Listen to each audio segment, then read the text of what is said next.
नमस्कार, आप देख रहे हैं सिटी पोस्ट लाइव और मैं हूं दीपक शर्मा। भारत ने बदला ले लिया है और भारत ने हर उस महिला के सिर से, माथे से पोंछे गए सिंदूर का बदला ऑपरेशन सिंदूर के जरिए लिया है, जिस महिला को और पुरुष को यह पूछकर मारा गया था कि तुम हिंदू हो या मुसलमान, मजहब पूछकर मारा गया था। आज भारतीय सेना ने सुबह तड़के उसका बदला ले लिया है और पाकिस्तान बौखला चुका है। पूरा भारत का हर एक नागरिक सरकार के साथ, भारतीय सेना के साथ पूरी मजबूती और पूरी शिद्दत से खड़ा है। हम क्या बिहार के लोगों के मन में क्या कुछ चल रहा है, हमारे बिहार के नेताओं ने क्या कुछ ट्वीट किया है, इस पर बात करने के लिए हमारे साथ हैं वरिष्ठ पत्रकार श्रीकांत प्रत्युष। देखिए, बड़ी कार्रवाई है। भारत ने तगड़ा जवाब दिया है पाकिस्तान को और ऐसी उम्मीद भी की जा रही थी कि भारत इस आतंकी हमले की घटना को बर्दाश्त नहीं करेगा। प्रधानमंत्री मोदी दिन भर बैठक करते रहे, यहाँ तक कि राहुल गांधी भी बैठक में शामिल हुए, विपक्ष के तमाम नेताओं से बातचीत की और जिस तरह से लगातार वो दिन भर बैठक कर रहे थे लगातार, उसको लेकर पूरे विश्व में हड़कंप मचा हुआ था कि भारत कुछ करने वाला है, क्योंकि लगातार बैठकों का दौर चल रहा था। पक्ष विपक्ष सभी नेताओं की राय ली जा रही थी, सेना के अधिकारियों के साथ बैठकें चल रही थी, तो तय हो गया था कि पीएम मोदी कुछ करने वाले हैं, कुछ बड़ा करने वाले हैं। और देर रात पीएम मोदी ने कुछ बड़ा कर दिया। पूरा देश जब गहरी नींद में सो रहा था, प्रधानमंत्री मोदी स्ट्राइक को मॉनिटर कर रहे थे। हमारी जो तीनों सेनाएं हैं, उन्होंने मिलकर संयुक्त रूप से पाकिस्तान में घुसकर ये एयर स्ट्राइक किया है, ज़मीन से हमला किया है और कोई पाकिस्तानियों को मतलब आम नागरिकों को निशाना नहीं बनाया है, आतंकियों को निशाना, सेना को भी निशाना नहीं बनाया है। भारत ने उन आतंकियों को निशाना बनाया है जिन्होंने साजिश रची थी इस हमले की। जिस तरह से मजहब पूछ करके पुरुषों को मार दिया गया, उनकी महिलाओं को ये कह कर छोड़ा गया कि मोदी को बता देना, तो मोदी को तो बता दिया महिलाओं ने और मोदी ने भी बता दिया आतंकियों को, घर में घुस कर मार दिया। जो खबर आ रही है कि पाक के 9 ठिकानों पर, आतंकी ठिकानों पर ये हमला हुआ है सेना का और अंतर्राष्ट्रीय सीमा से 100 किलोमीटर दूर अंदर पाकिस्तान में घुसकर जैसे मोहम्मद के बहावलपुर जो मुख्यालय है उस पर निशाना साधा गया है, हमला किया गया है और जैसे मोहम्मद के ठिकानों के अलावा लश्कर तोयबा के जो ठिकाने हैं उस पर भी निशाना साधा गया है। तो आपको पता ही है कि जो बहावलपुर है ये आतंकियों का गढ़ है। इस इलाके में 9 आतंकियों के सेंटर चलते हैं, उनका मुख्यालय है और यहीं पर साजिश बनी थी कि किस तरह से भारतीयों को धर्म मजहब पूछ के मारना है, ताकि भारत में डर का माहौल बने और नफरत का माहौल बने, हिंदू मुस्लिम आपस में लड़ें। लेकिन भारत तो भारत है, भारत तो लड़ा नहीं, बल्कि भारत के मुसलमानों का भी खून उबलने लगा और उन लोगों ने सड़क पर उतरकर मांग की कि कड़ा एक्शन लिया जाए पाकिस्तान की। भारत में जगह जगह पर मुसलमान सड़क पर उतरे, प्रदर्शन किया और हिंदुओं से ज़्यादा आक्रोश उनके मन में था। उनको इस बात को लेकर आक्रोश था कि उनको निशाने पर लाने की कोशिश आतंकियों ने की है। पाकिस्तान के आतंकी हैं, भारत में मजहब पूछ के हत्या की, नरसंहार किया। इसका मकसद केवल था कि भारत के मुसलमान भारत के हिंदुओं के निशाने पर आ जाएं। लेकिन भारत के हिंदू और मुसलमान बहुत समझदार हैं, वो समझ गए पाकिस्तान की चाल है और उन्होंने एकता दिखाई, एकजुटता दिखाई। और सबसे बड़ी बात यह है दीपक कि राजनीतिक दल भी एकजुट दिख रहे हैं, सब मोदी सरकार के साथ खड़े हैं और होना भी पड़ेगा, ये मजबूरी भी है सबकी। देश के नाम पर, देश हित के नाम पर राजनीति नहीं हो सकती है। देश की सुरक्षा के साथ आप खिलवाड़ नहीं कर सकते हैं। हम आपको सुनाते हैं कि क्या कुछ तेजस्वी यादव, जो बिहार विधानसभा में नेता प्रतिपक्ष हैं और मोदी सरकार की, बिहार में जो एनडीए की सरकार है उसकी समय समय पर आलोचना करते रहते हैं, लेकिन आज उन्होंने कितनी मजबूती से सरकार के साथ मजबूती से दिखाया है साथ, हम आपको पढ़कर सुनाते हैं। उन्होंने क्या कुछ लिखा है। भारतीयों और भारतीय सेना ने कभी भी अपने देश में किसी भी प्रकार के आतंकवाद और अलगाववाद को बर्दाश्त नहीं किया है और ना ही कभी करेंगे। भारतीय सेना ने हर बार माताओं की कोख बहनों की कलाई और उनके माथे के सिंदूर की रक्षा की है। तेजस्वी यादव लिख रहे हैं कि हम सत्य, अहिंसा और शांति को मानने वाले लोग हैं। हम भारतीय कभी गलत नहीं करते, लेकिन अगर कोई हमारे साथ गलत करता है तो हम सहते भी नहीं हैं।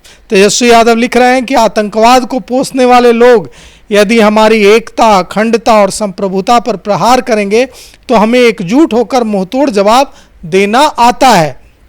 आतंकवाद के विरुद्ध इस लड़ाई में 140 करोड़ भारतवासी भारतीय सेना और सरकार के साथ हैं। हिंदुस्तान जिंदाबाद, भारतीय सेना जिंदाबाद। तेजस्वी यादव ने और भी लिखा है, और सरकार के साथ, भारतीय सेना के साथ पूरी मजबूती के साथ खड़े होने की बात कही है। बिल्कुल, तेजस्वी यादव ने अच्छा ट्वीट किया है। और देखिए, ये तो हर भारतीय का कर्तव्य बनता है कि इस संकट की घड़ी में भारत का सरकार के साथ खड़ा रहना है, भारतीय सेना के साथ खड़ा रहना है। देखिए, हमारी सेना ने कितनी काबिलियत के साथ 9 ठिकानों पर हमला किया, जिसमें एक भी सिविलियन नहीं मारा गया है। सेना, पाकिस्तान सेना का कोई सिपाही नहीं मारा गया है। मारे जाने वाले 70 जो लोग हैं वो आतंकवादी हैं, और वो पूरे विश्व के लिए खतरा हैं। अब देखिए, लश्कर तौबा हो या जैसे मोहम्मद, इनके ठिकाने वहाँ हैं, और भारत की सीमा से 100 किलोमीटर अंदर जाकर इनकी सीमा शुरू होती है। वैसे 30 किलोमीटर बाद ही उनका कैंप बना हुआ है। 30 किलोमीटर भारत से आप पाकिस्तान में घुसेंगे तो 30 किलोमीटर के अंदर ही उनके सारे कैंप हैं, और 100 किलोमीटर तक फैले हुए हैं।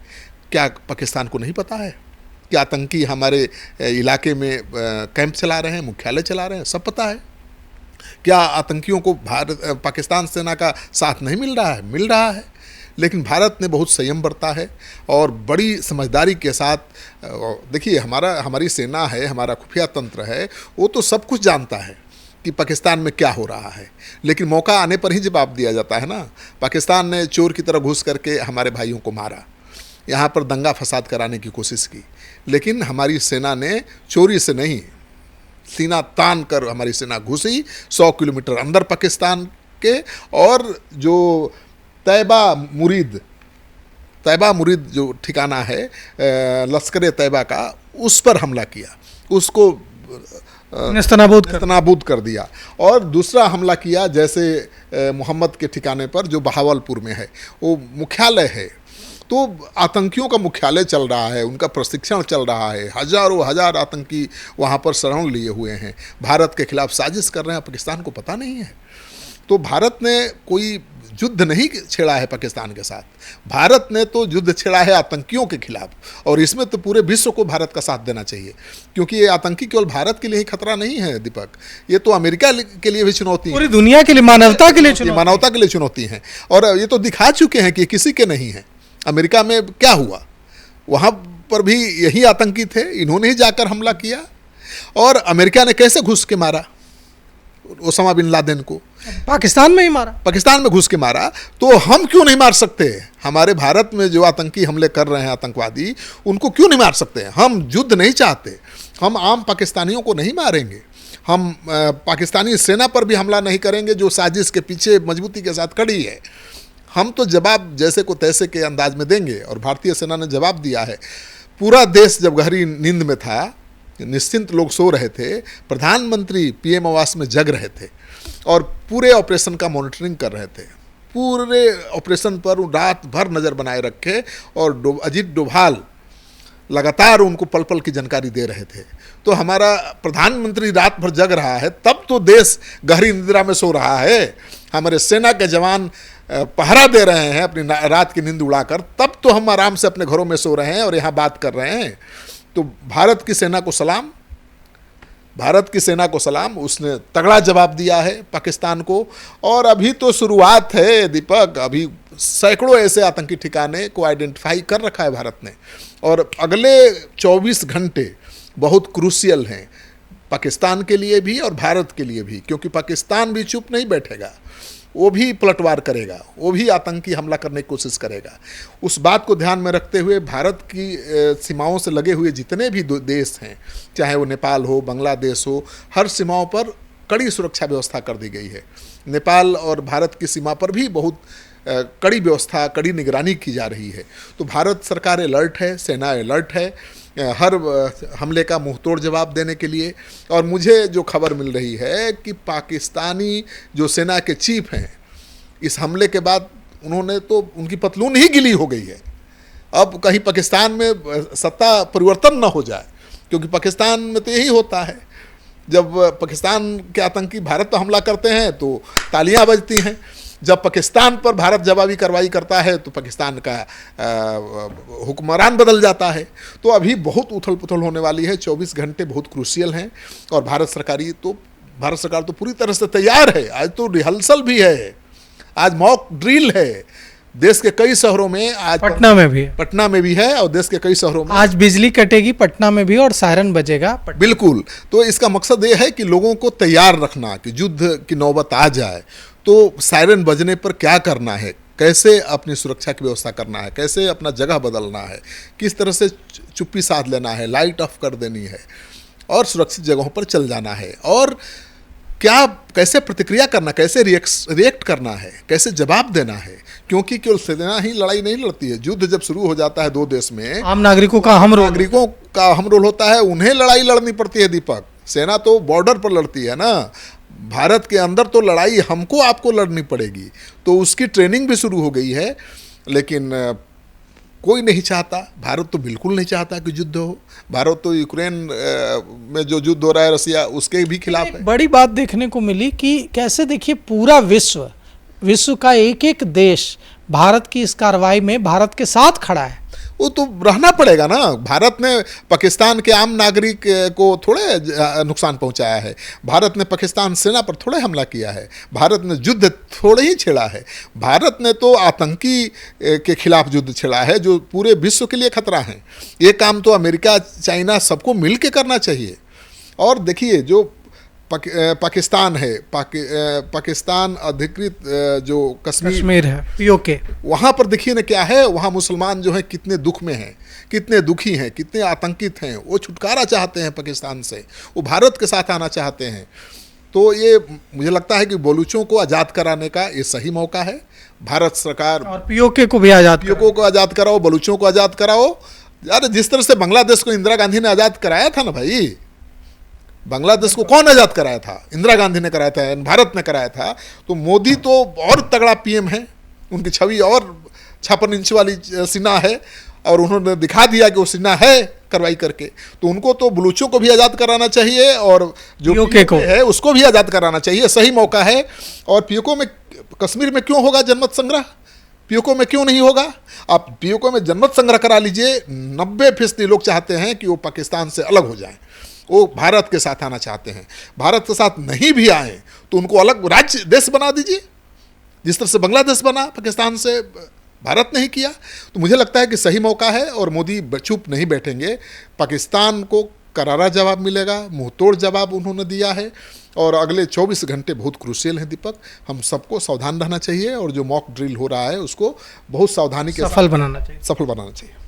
तो देखिए जो मॉक ड्रिल आज होगी, इसमें हम सबको योगदान देना है। जब सायरन बजे, जब बिजली गुल हो, तो जो निर्देश आम नागरिकों के लिए दिए गए हैं उन सारे निर्देशों का पालन करना चाहिए। और यही एक तरीका है जिससे हम अपनी सेना, अपने देश के प्रति आभार प्रकट कर सकें, जो उन जवानों के प्रति आभार प्रकट कर सकें जो हमारी सुरक्षा के लिए अपनी जान पर खेलकर, जान जोखिम में डालकर मुस्तैद हैं सीमा पर, ताकि हम अपने घरों में आराम से रह सकें।